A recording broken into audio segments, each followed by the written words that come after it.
মিলাদিরা বলে, যারা মিলাদ করে তারা বলে যে আরে নবীর সাথে আমরা এত দুর্ব্যবহার করব যে একবার স্মরণও করব না। একটা দিন আমরা গোটা বছরে স্মরণ করেছি ভালো করে নবীকে, তাও করতে দিবে না এরা। হ্যাঁ, ওয়াহাবিরা এই কথা বলে না, বলে না?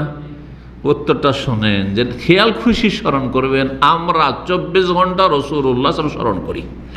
একজন মুসলিম সর্বদা নবীকে স্মরণে রাখে। কিভাবে? যখন আজান হয়, যখন একামত হয়, যখনই খুতবা হয়, নবীর নাম আসে না আসে না? আশহাদু আল্লা ইলাহা ইল্লাল্লাহ আশহাদু আন্না মুহাম্মাদুর রাসূলুল্লাহ আসছে না আসছে না? জি।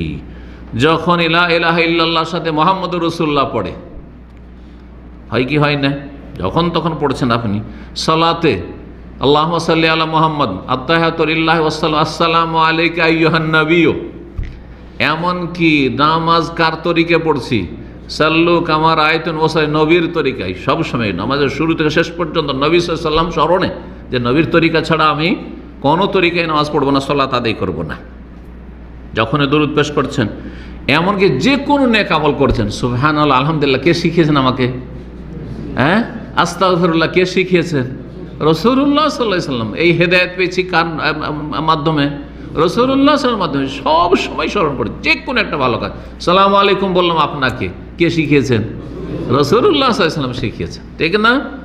হাসি মুখে আপনার সাথে কথা বললাম, কেমন আছেন ভাই, একটু খোঁজ খবর নিলাম, অসুস্থ ছিলেন, আল্লাহ ভালো করুন, এই কথাগুলি কার কাছে শিখলাম? নবী সাল্লাল্লাহু আলাইহি ওয়াসাল্লাম। সবসময় স্মরণ করছে রাসূলুল্লাহ। একজন মুমিন ব্যক্তি 24 ঘন্টা দৈনন্দিন নবী সাল্লাল্লাহু আলাইহি ওয়াসাল্লামকে সবসময় কী করে? স্মরণ করে। যে যত বেশি খাঁটি মুসলিম হয়, ভালো মুসলিম, সে তত বেশি রাসূলুল্লাহ সাল্লাল্লাহু আলাইহি ওয়াসাল্লামকে স্মরণ করে। এটা হচ্ছে সত্যিকার অর্থে রাসূলুল্লাহ সাল্লাল্লাহু আলাইহি ওয়াসাল্লামকে স্মরণ করা। জি।